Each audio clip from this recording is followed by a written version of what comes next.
Hello everybody and welcome to another review. Today we have the Decepticon Sports Car Patrol. These are obviously Micromasters. Indeed, the Sports Car Patrol probably one of the first Micromaster raids you can get. So the most well known of them is Blackjack. You then have Roadhugger, Detour and Hyperdrive. So the all names are a little bit similar to driving, though Blackjack and Hyperdrive perhaps a little bit more dubious. Okay, so obviously the actual cars themselves, they do all have wheels that do work, so they do all rotate. Very, very simple level of detail, so you've got painted on windows, or give the impression of windows, and minimal sculpting. There's no decals, surprisingly no Autobot Decepticon logos either, which was kind of becoming a bit more the range there. Although it is noticeable that in the comics, Blackjack is specifically shown as having a Decepticon logo because he covers it up with an Autobot logo to fool Ratchet. So it's interesting that the comics made note on that, but the toys have never ever had a logo. But hey, there you go. So you get four. They are the low price points, so these replace the mini-bots with Micromasters, and the idea is you buy the small little patrols, so four of them, and then you buy a large base or playset to play with them. Transformation wise, these are all actually relatively simple, so they're all relatively simple anyway, but they're all quite straightforward. So the rear of the car always flips down to produce the legs, and then the front, in this case, goes like that to produce his head, and then he's got some level of articulation with his hands. And if you can just see, there we are, there is some sculpting in there to show that he has a hand.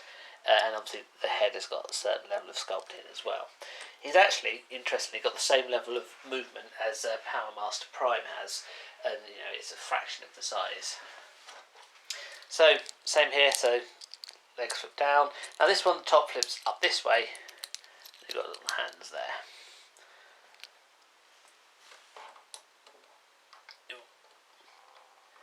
Because of the way at the back, that makes them a little bit unstable. So legs again.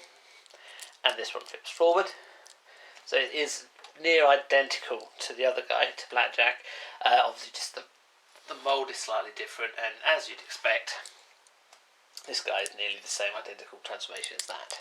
It's purely, to a degree, colour schemes and slight variants on the mould.